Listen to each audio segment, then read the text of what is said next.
Education opens doors for the gospel, bringing hope to dark places and sparking lasting change around the world. At Teach Beyond, we're reaching the nations through education. This is Transformed and Transformational, a podcast from Teach Beyond. I'm Kian. And I'm Heather. We're exploring how the gospel transforms us and overflows to impact classrooms, communities, and the world. Let's jump into today's conversation. Kian, today we're talking about storytelling, and I feel like some people are just natural storytellers or they really like telling stories. I don't think of myself as a natural storyteller. I know I wish I could be a more natural storyteller. I think that's one of those muscles you just have to kind of work on. Yeah. Well, you know the phrase long story short, meaning like Mhm. I'm going to sum up this story into a shorter version. My friends and I have a saying, long story long. In fact, I just said this to a friend yesterday. I said long story short, and she said, long story long, probably. And I said, well, yeah, that's probably more accurate. I feel like as a verbal processor, my storytelling is more for me to hear what I was thinking about that, which may or may not be the most clear or most efficient story. It's not like for the other person. It's really just, recounting what happened. That's really funny. I'm not going to comment on that. I'll just let that be. So Yeah, you know that all too well. yeah. But there's also, I think, such power in being able to actually hone a good story, to tell it in a compelling way, to elicit a response, or just to have that right story ready at the right time. That seems so like such a gift. Yeah, I think so. Part of that is just being naturally gifted or kind of practicing that over and over again in your life. But I do think part of it is being aware of kind of who you are, your own story, so you Yeah, can then tell it to other people and connect with others. yeah. Our episode today is with Christopher O'Shaughnessy, who is a passionate speaker, comedian, author, truly a storyteller, who is here to help us think about storytelling, especially as we think about globally mobile contexts. Chris has traveled all over the world and is the author of the book Arrivals, Departures, and the Adventures in Between. Even just the title of that book, Kian, I can hear the storytelling nature with that word adventures. For sure. I love that. This episode is a great one for reflecting on our own stories and how we tell stories, as well as thinking about how teachers and schools can be places that shape story. Let's go over to the conversation with Chris now.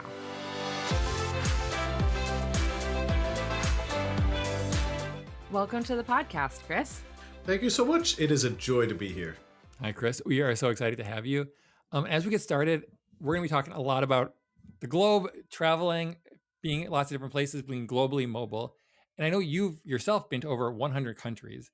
And I'm just curious, as That's a you've been lot. to all these places, lived in all these places, or I don't know if you've lived in 100 places, but you've visited 100 places. What's one small everyday habit maybe that you've picked up over time that you can't shake, and you can always kind of trace it back to this one spot? Yeah, the one that comes to mind because it occurs multiple times a day is eating. And I started out school in a very tiny English village school where manners were of the utmost importance. And so we were taught that you must eat with cutlery in both hands. And in fact, the headmaster would walk around at lunchtime. And we were all, sitting at tables. And if you didn't have cutlery in both hands, or your elbows were too high, or God forbid you were speaking with your mouth full, he would come by and he'd smack you on the back of the head, and you had to stand. You couldn't eat anymore, and you had to stand at your table until everybody else finished eating. And of course, they would slow down because that's what kids do. So to this day, I feel a deep sense of discomfort if I don't have cutlery in both hands. So I bring emergency cutlery with me for the occasions where I'm only given a fork or something. I think, oh, I need a full complement. Oh, that's great.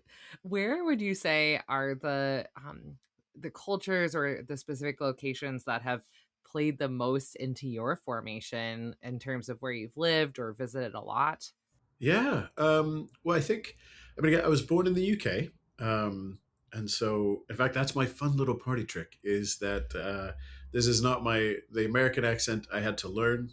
My natural accent is a British English accent, which again, hugely entertaining when to switch. So started out in the UK in a small village in the middle of nowhere. So there is, I think, very deeply rooted as far as values and behavior and everything is that a constant drive to be very, very polite.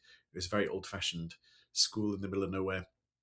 And then the US has been a big cultural influence. I speak mostly with an American accent now. My parents are American. ish, and so and I live here for some of the year, so that's been a big influence. It's not a nationality, but the military. I grew up as a military brat, and so the military culture definitely left its mark. Things like acronyms. The military doesn't have time to speak in full sentences, so they just rearrange letters and throw them at each other. And so I'm weirdly familiar with more acronyms than I probably will ever need. And then I would say I lived in Belgium the longest anywhere contagiously. So Belgian culture, yeah, I feel quite at home with. It's a fun culture. I would say those would be the top ones. There are a few other places that I frequent, but for the sake of brevity, we'll Yes, stop sure. there. Well, with visiting and traveling to over 100 countries, certainly you've made it to all different continents, but it sounds like those specific cultures have played in significantly. And I think it's helpful to know some of that backstory as we talk today about being globally mobile and about storytelling to even be able to place where we're coming from. It sets us in the story a little bit. So that's a helpful starting place. Chris, you're known for using storytelling as a primary tool. So, just to start us off, why is storytelling so powerful in helping people even understand who they are, let alone communicating to others? Well, I think we're wired for storytelling. I mean, our brains, the way that we most efficiently retain information is actually in a story. And I once watched there's a worldwide memorization competition, which doesn't sound very exciting as a competition to watch, but it was thrilling, to be honest. And one of the things they do is they will shuffle decks of playing cards into random orders, and then people get just a few minutes to memorize this new randomized deck of cards. The world champion can memorize something like, I don't know, 27 decks of cards, and 27 times 52 cards on a deck is that's a million. And so this guy can remember the random order of a million cards. Wow. And when asked about it, his tactic is he creates a story. He said that, for Wow. example, if in his new deck, the first card was the Queen of Hearts and the next was the Three of Spades, he creates a story in his mind. And he says, once upon a time, there was a very loving queen, the Queen of Hearts, and she buried three boxes of treasure, the Three of Spades.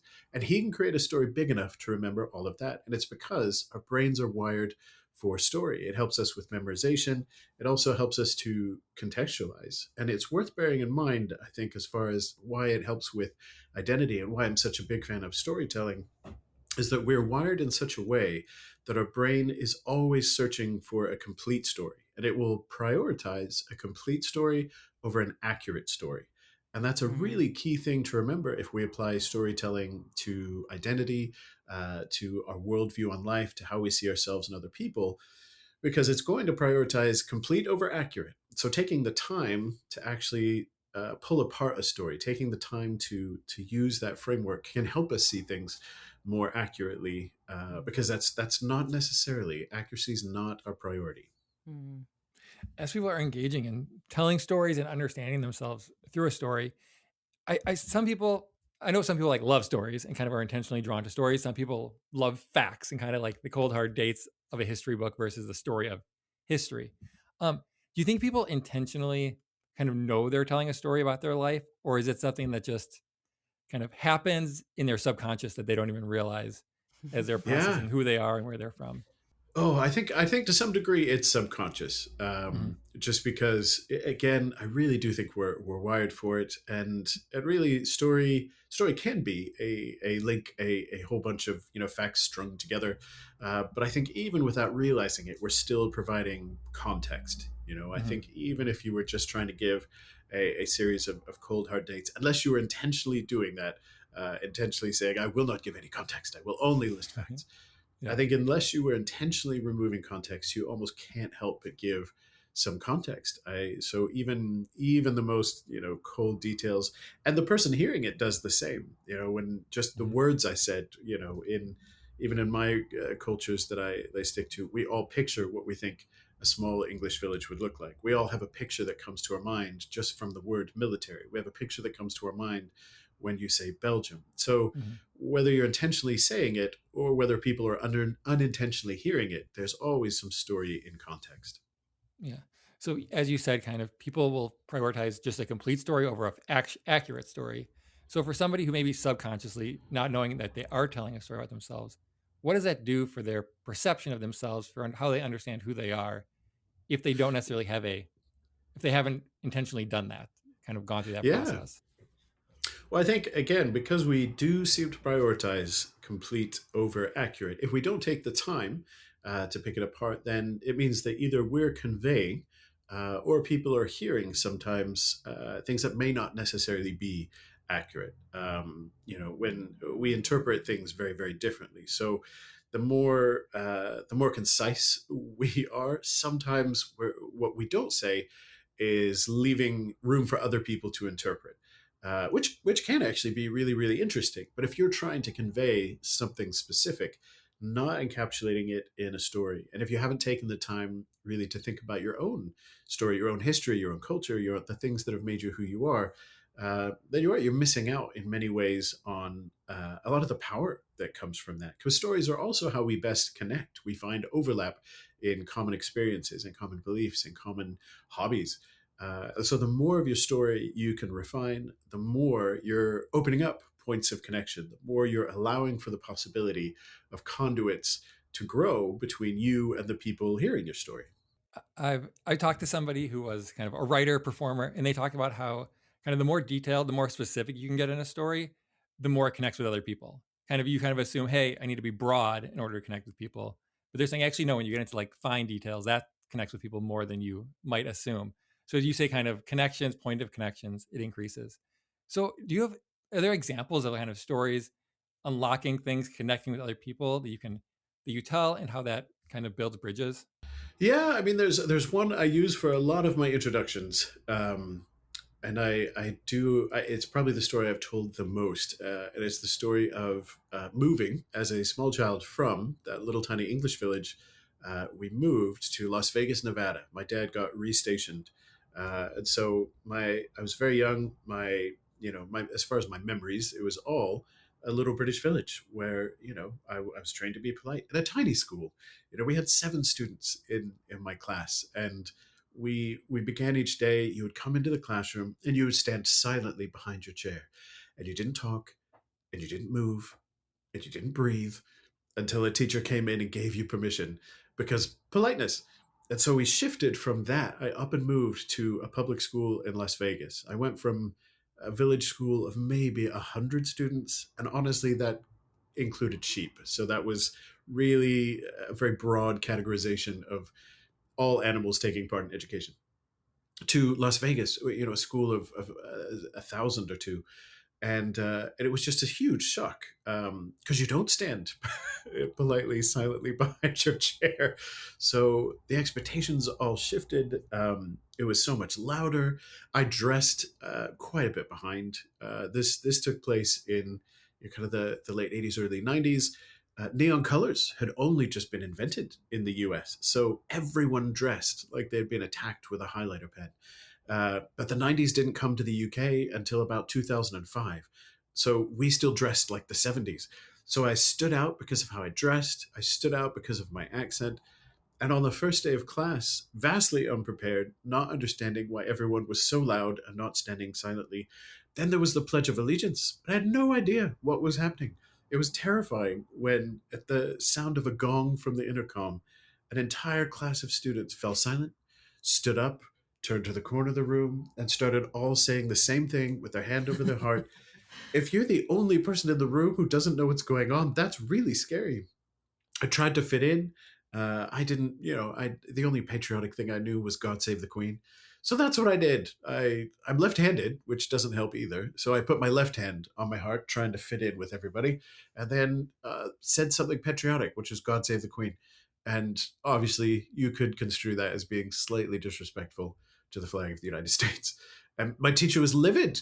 She had no idea that, she thought I was just, being intentionally rude and unpatriotic and disruptive, and it was this whole entrance into the fact that, oh my gosh, this is going to be very different.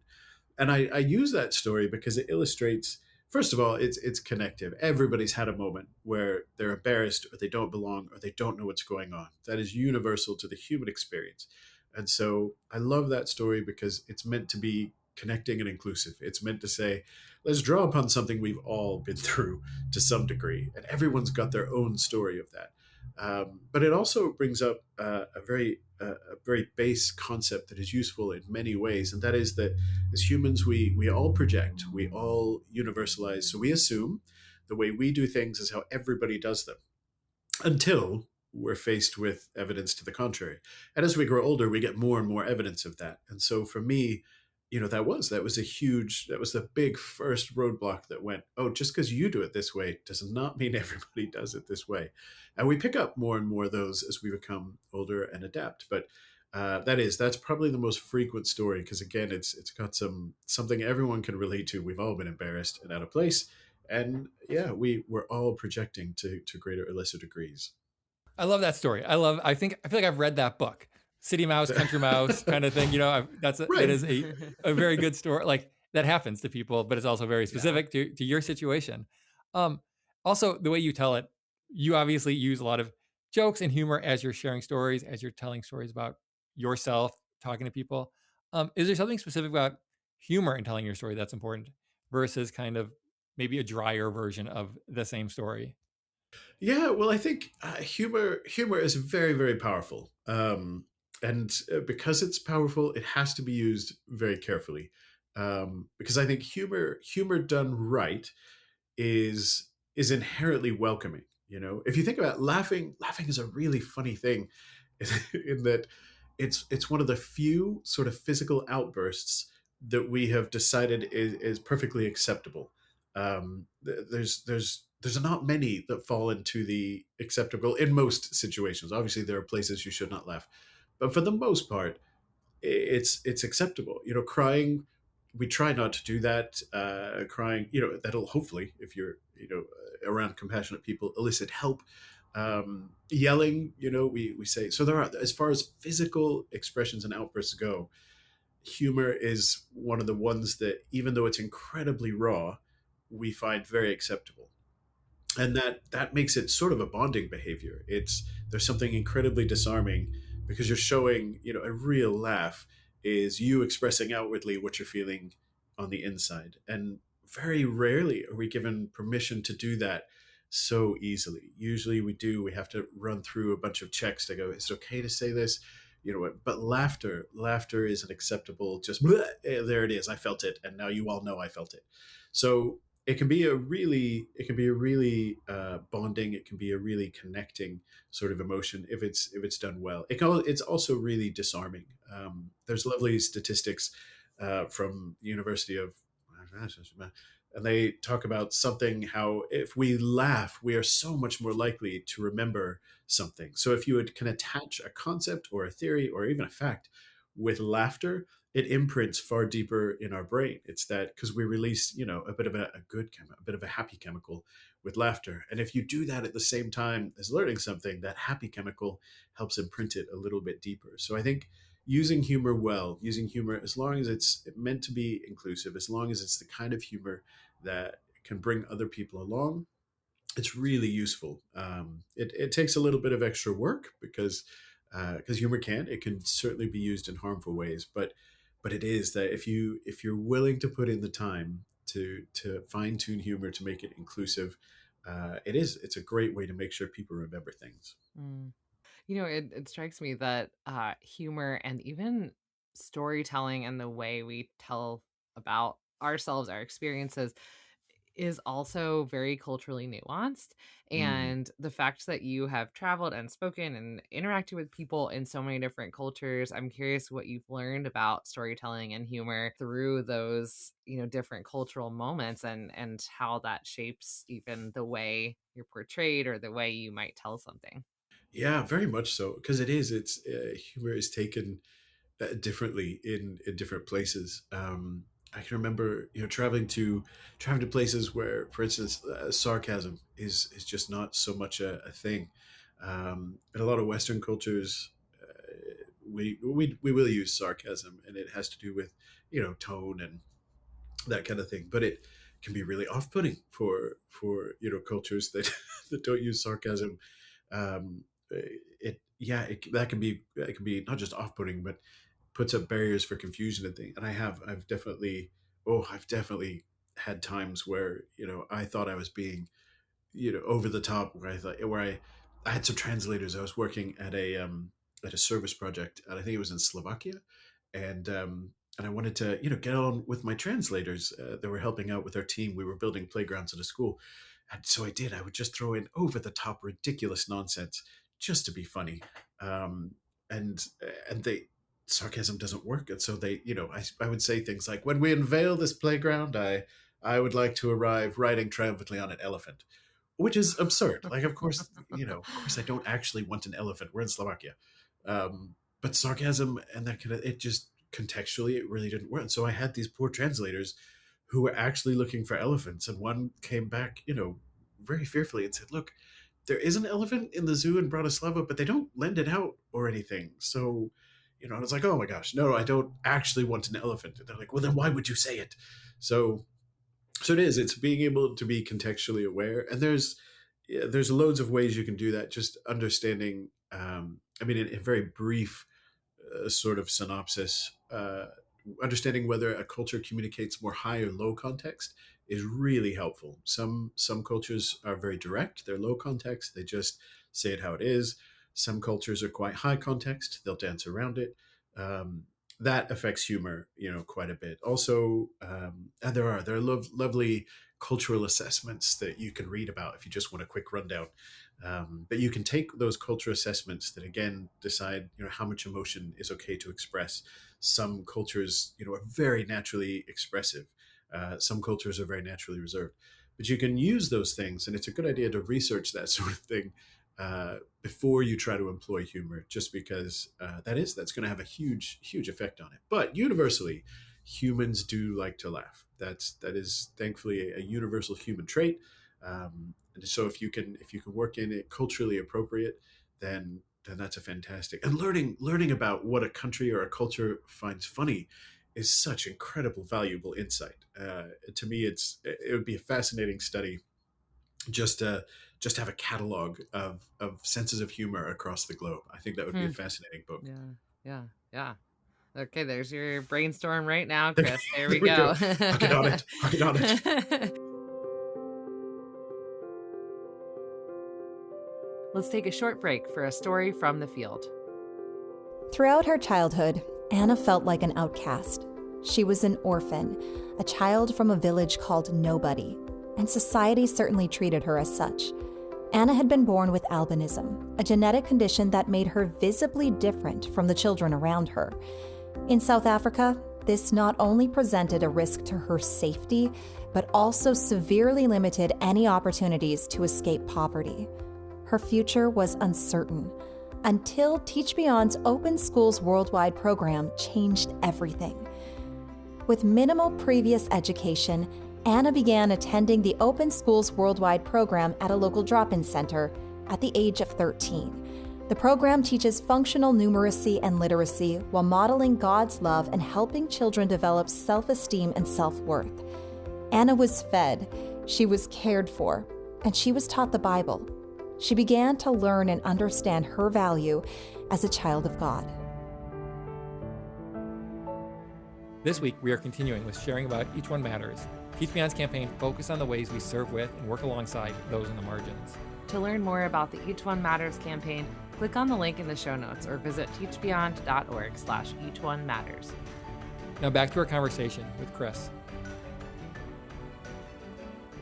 Well, we've talked about the classroom and the educational setting a little bit already, and I'm thinking both of the educator in the classroom who is a storyteller in the room, and also as we think about telling the stories of what is happening in our lives, which might involve, what has happened in the classroom. We don't want to be just performers on a stage, right? The storytelling has to be somehow embedded in a meaningful context. So, yeah, just curious your thoughts on that. Yeah, well, I think I really like that distinction. By the way, how do you be a storyteller without it becoming too performative? And I think the key is that, in all honesty, being a good storyteller, being a good presenter, being a good speaker is actually so much more about listening and taking in input than it is about output. Output is important, obviously, but input is so much more important than we realize. And I remember I took a strengths finder test once, um, and and it's got lovely. I don't know if you're familiar with strength finders, dear Mhm. listeners, but there's woo, winning others over. That one sounds exciting. There's communicators and things like that. And I thought, well, this is my whole job is to talk. So surely communicator or woo will be in my strengths, and it was not in my top Huh. five. And I panicked and thought, should I What change am my I job? doing? Am I right? Am I really terrible? And people are just too polite to tell me. But my top strength was empathy, and I remember I sat down with a wise person who said that's why you're a good communicator, actually, is because you're empathetic. You can read an audience, you can read the expressions, you can read the tone, you can read what's going on in the person you're communicating with, and then adapt what you're saying to. And I think that's the key difference. A performer almost happens in kind of a vacuum. A performer is very much like, you press play and I'm like, oh, it's time to do this thing. It's not necessarily dynamic, not at all, to underplay performances are dynamic. Performers are very talented. But the idea is consistency. The idea, if you go to a show on London's West End or what's the Broadway in New York. The idea is that if you went to the same show on a Monday and a Wednesday, they would be the same. Like that's the idea. It's a performance. You go to see a set thing. Storytelling, I think, is dynamic. It's interactive. Storytelling is actually being able to read the mood and the responses and dynamically respond and go, okay, you seem to have a little bit of energy right now.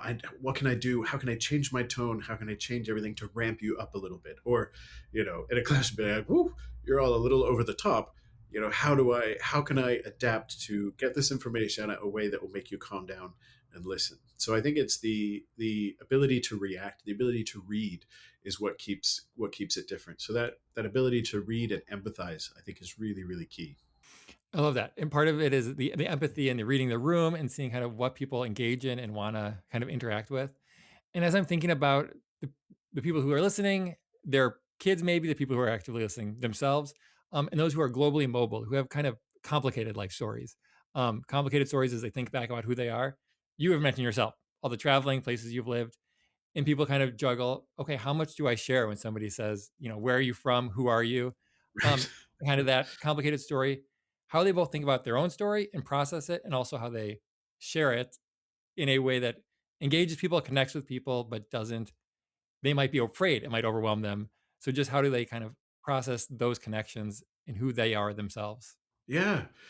I think that there's so much to it. Taking the time. There's a phrase that I have taken from one of my professors. It's such a good phrase that I just keep saying it. He was very clever, and I stole it from him quite happily. And he said one of the best things you could learn to do in life is learn to process intellectually what you do intuitively. And I love that because that's essentially what storytelling is. It's learning to put words so that we can create an external version of what's happening internally. So, for people who live cross culturally, for people who grow up in transients, um, that becomes even more important because some of the normal language doesn't quite work. So, I mean, you brought up the famous TCK question, where are you from? The reason that's confusing is that the language doesn't mean the same thing to the same people. So, for non TCKs, where are you from is really trying to find a category. And the reason it can be asked so succinctly is for a lot of people, the geographic location is going to give away a whole bunch of other stuff. You can make a load of assumptions. So if you said, so I'm from Boston, you could be like, okay, you're from a big city. I can get an idea of that. You're from the U.S. East Coast. That gives me another idea. That what I mean. You can begin to categorize because we assign a bunch of things through that one answer. For a third culture kid, where are you from can be interpreted so many ways. Is where are you from where you live now, where you've lived the longest, where you were born, where your parents were born, where your passport is from. And for some TCKs, there are 5 different answers to that one simple question. So some of it, the power of storytelling is being able to get in and answer more specifically. And it's why it's so important, I think, to be able to pull our own stories apart a little bit, to process intellectually what we've done intuitively, because you combine that with, the storytelling ability to listen and read, and it helps give you a handle on, okay, what are they actually asking here? Is where are you from? Sometimes they really do just mean geographically, because that's what, and so in that case, give a short answer. Sometimes they're asking it contextually because they're trying to decide, what do I do that's going to be polite for you, and you can adapt your answer that way. So I think the combination of that, processing intellectually what we do intuitively, combining that with sort of reading, what are you really trying to, what is going to be helpful for you to hear. When I talk with seniors, I'll often tell them, TCKs who are heading off to university, I'll tell them on a practical sense, come up with a short and a long answer when someone asks you that, because you will get asked. The problem is most people expect a statement in response. They say, "Where are you from?" And they expect a statement. I'm from Las Vegas. Most TCKs will answer with a story because of that complexity. And there's nothing wrong with that, except that it can be overwhelming. Like you said, it's equivalent of someone saying, "Hey, what time is it?" They're expecting it's noon, we can go eat. And if you answer with, well, sundials were first used to track the progression of the sun, people are like, oh my gosh, I just want to know if I can eat now. And so for TCKs, it's advisable to come up with a long and a short answer. Sometimes they just want to know what time it is. They don't need to hear about sundials. If they get to know you better, by all means, give them the five different answers. But it is, some of that comes down again to that being able to read what people are really looking for. That's so helpful. And as kids are doing this, so it's helpful for adults who can kind of think through and process things very intentionally and actively. But then I'm thinking of parents or teachers as they're working with like raising these kids that are moving all over the place and maybe can't as actively think through what their story is. How can teachers, how can parents help a child process what it means to be globally mobile, moving locations and kind of putting a story to that experience? Yeah, I think just the language of story, I think is quite important. One framework that I really really like, is, it used to be used for transition care, and I think marvelously clever people who've had scratchy head and strokey beard meetings have decided that it's a little too simplistic a framework to cover all the nuance of transition.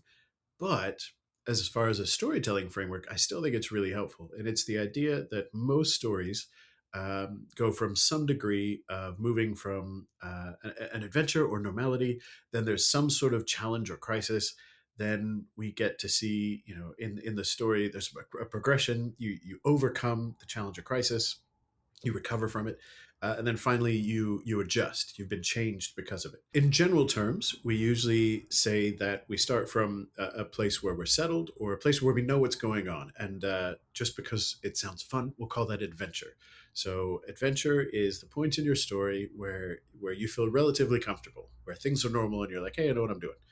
Then inevitably there's going to be some kind of challenge, some kind of difficulty, in a big language kind of way, we'd say some kind of crisis that would come. So it's whatever interrupts your feeling of normality or security or what have you. So the adventure gets interrupted by some kind of difficulty, challenge, or crisis, and then you have to do something about it. So this third stage is recovery. The third stage is what you do to get out of that crisis, what you do to overcome that difficulty, what you do to mediate, that pain. How do you fix up that giant cut on your leg? How do you move on from feeling alone? And then the final step, the fourth step, is adjustment. And it's important not to overlook that, because adjustment is where we take what we've learned and incorporate it into who we are. And it provides some of that consistency. And those four steps, moving from adventure to crisis to adjustment to recovery, those four steps help us to contextualize again that we can reconnect time when we're in pain. I think it also helps us build an appreciation. If you know you're in the adventure set, the idea is to be like, oh my gosh, I'm having an adventure right now. I may as well, like, I got to enjoy this. The recovery step obviously is the meat of transition. It's the meat of what do I have to do to get out of crisis and pain. But the final step, the adjustment, that's the contextualization of the story. It's saying that I have been through this and it's now added to who I am. I've got new skills. I've increased my story, and it's a very cyclical sort of pattern. In fact, it loops inside of itself. You may be in crisis so long that you actually start to normalize it, and maybe that begins to feel like a sense of adventure. And it's going to take another little crisis to go, oh yeah, we were dealing with a thing. So, but again, the realization of just those four, it's a very simple way to look at things, and it certainly is not all encompassing, but it's a way to categorize so that we can chart progression and see how we've grown. In some ways, again, a bit too simplistic to look at transition. Transition is more complex than that. But as far as a storytelling framework, there's a lot of health in that one, to be honest. And I think for third culture kids, for mobile people, for cross cultural people, remembering that progression and trying to see life through it can be really helpful. Just because it's a good way to gauge, for yourself, for your children, to say, where do you feel like you're at right now? Are you in an adventure? Do you feel like you're in a challenge? Are you in the process of recovering? Is what you're doing right now trying to get out of a challenge? Do you feel like you've adjusted? Like, are you at a point where you're like, hey, I have overcome, I have learned the Pledge of Allegiance. I can now fit in with the Americans. I have learned to say my A's and R's really hard so I can sound like an American. uh, Being able to gauge where we're at, I think, is really helpful, especially for third culture kids. It's helping them place their experience in some sort of framework. And it's such an easy one to remember. It's also helpful because our brains have a weird safety where we'll disconnect our perception of time when we're in pain. And that makes a lot of sense for physical pain. If you're running through a jungle and you get a giant cut on your leg and you're bleeding profusely, your brain will say, that's it, this has to be dealt with, so time doesn't matter anymore, this is our eternity, and it hurts. You don't want to hurt forever, so you better do something, because running through the jungle with a bloody leg is not the time to go, it's my cousin's birthday, did I send them a card? So your brain does, it says, no, no, no, no, cut off time, so we prioritize. The problem is it does that with emotional pain too. And emotional pain works quite differently. So if you think about things that are common to humanity, but we may find more in third culture kids or adults, things like loneliness, things like anxiety, if you think about it, half the pain of loneliness is feeling disconnected. But I would wager probably half of it is also the fear that this is just how it will always be. When we're feeling alone, our brain has stopped time. So half of the pain is going, oh my gosh, I will always be alone. Even if it's not logical, even if it's not true, our brains stop our perception of time because we're in pain. And in things like loneliness, anxiety, depression, reconnecting time is an important part of getting through it. And a story framework is really helpful for reminding us to reconnect time. Because in the midst of that crisis phase, in the midst of that difficulty, being able to name it and say, all right, I'm in crisis, next comes recovery, is a way to jumpstart our brain and go, okay, something will come after this. And so building in that storytelling mindset, even if it's with just a simple framework, can help us in difficult times, can help us reconnect time when we're in pain, and can help us contextualize our bigger experience. Chris, we see the value of an educator or a teacher who really teaches to the whole child, who sees the children in front of them. They understand their learners. They're getting to know the stories of their learners, if you will, and actually, making connections with them that are not just content related. We know that that matters. And we're talking even more so in the globally mobile context where students might be moving in and out of different schools. And so I'm just picturing, like, what does it look like for the educator, the school, to really come alongside a student in understanding their own story, to kind of being part of that process for the child. Well, I think so much of it has to do with cultural creation. I think that a school obviously is for education. It's education academically and socially, but it's also an enculturation. A school has its own unique culture. Part of the joy of what I get to do bopping around all over the world is to see different school cultures. Hmm. And sometimes, I mean, obviously it takes input from whatever, context the school is in, but a school also has incredible power to shape its own culture. And the relationship between students and teachers, the relationship between teachers and leadership, all of that is contributing to this overall sense, and it's incredibly formative because it's setting up an expectation for students that, hey, this is what culture is in a meaningful, interdependent way. And so I think for teachers, for parents, for leaders, to take really intentional time to say, what is the culture that we're trying to build? What are the values, beliefs, and customs that we're employing to reinforce that? Because culture, it really is. It's an expression of values and beliefs, and it's done through, for lack of a better word, through rituals. It's done through repeated activities or repeated um, just about anything that you can repeat to help instill. So a culture could well be that, being, I mean, all schools obviously have some kind of culture of scheduling, and we take that for granted. But the culture is we're setting up this value for being on time, this belief that doing so is respectful. And we have rituals to reinforce that. If you are late, there are consequences. When the bell rings, you have to do this. That's a very simple ritual that just about every school employs some way.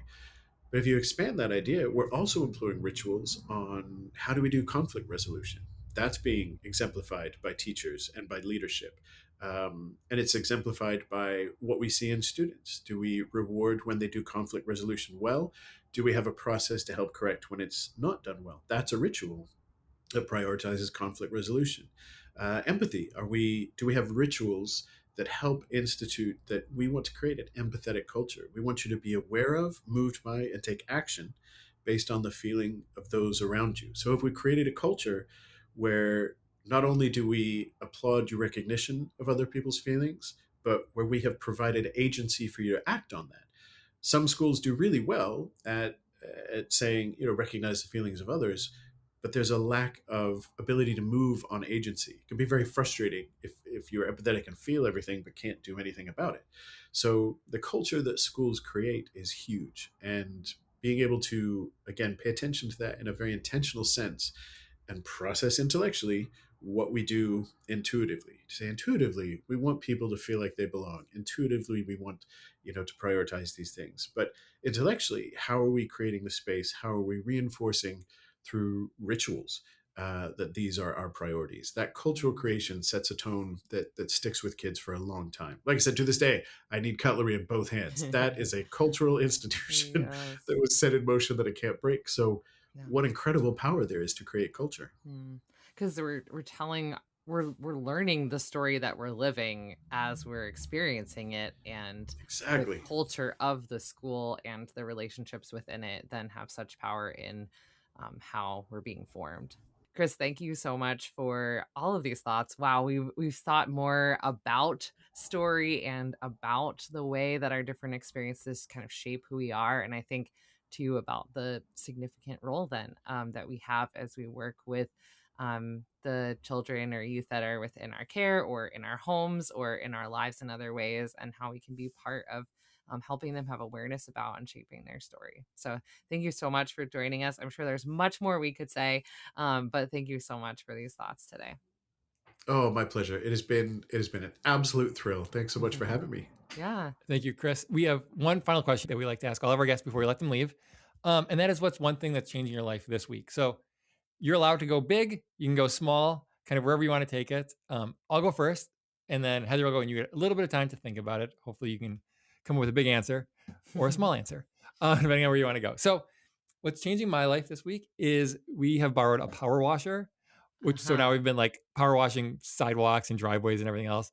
And it's a lot of work, but it's also kind of a lot of fun as you get to see your progress slowly power washing off like that old mud and dirt and mold Hmm. and whatever else you're cleaning off the dirt, off the concrete. So Yeah. that's what's been changing our life this week. That's one of Um, those things that, like, it will have to be done again sometimes, so there is sure. kind of that cyclical nature, but you have immediate results that you can really Yes. see the difference. So that's so Oh, it rewarding in feels the so moment. good. Yes, exactly. Oh, that's great. What's been changing my life lately through this Lenten season, I've been using the Lectio 365 app, and I had actually not used it before. I've heard it talked about for years, but I've never ever used it. And it's been really neat. I've only used it during Lent, so I'm also eager to see what it's like, outside of the Lenten season. But they have kind of a brief meditation in the beginning, middle, and end of the day.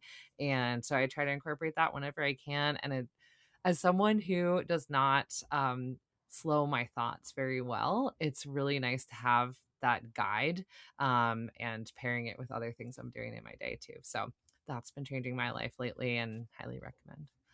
Chris, Oh, what's it's been just changing your life so good. lectly? Power washing Honest, and I know. Lectio Divina. I'm not really sure where you're going with next. No, they're both so good. So for me, I have I've been trying to go for walks no matter where I am. Even when, like, sometimes I'm in ridiculously hot climates. I'm not built for that, so it'll mean prioritizing getting up early, and going for a walk somewhere hot or what have you. But prioritizing going for walks and spending at least part of the walk without any sort of stimuli, because it's so easy, to put headphones in and listen to a podcast. Podcasts are great, as well we know. And not at all to advocate against podcasts while I'm on a podcast. But for the No, first it's half of your true. walk, have a podcast. But just that idea of walking without stimuli, walking without listening to music or listening to a podcast or what have you, is a great way to clear your head. And it teaches a little bit, I think, of intentional boredom. We become very anti-boredom. We can fill our time constantly. And there's something to be said for boredom can actually be a pretty helpful thing. So spending half a walk just not listening to anything, and it does. I form some really interesting, if not great, but at least interesting ideas during that time. So yeah, Yeah. It is so interesting to kind of pay attention to the times when I'm not choosing to listen to something, turn on something, have something input, what might actually be developed during that time right, that, oh, wow, amazing. Maybe I should do that more often. So that's a great yeah, suggestion because even for half the time to be able to go half and half. All right, I can do half yeah, the walk. That's great. exactly. Just half. Good. Yes. Well, thank you so much again for joining us. It was great to talk with you today. Pleasure.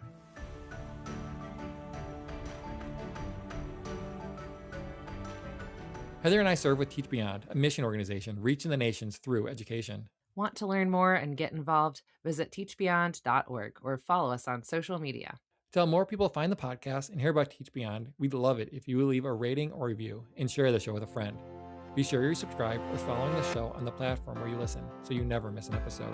And as always, you can reach us at podcast@teachbeyond.org. We'll see you next week.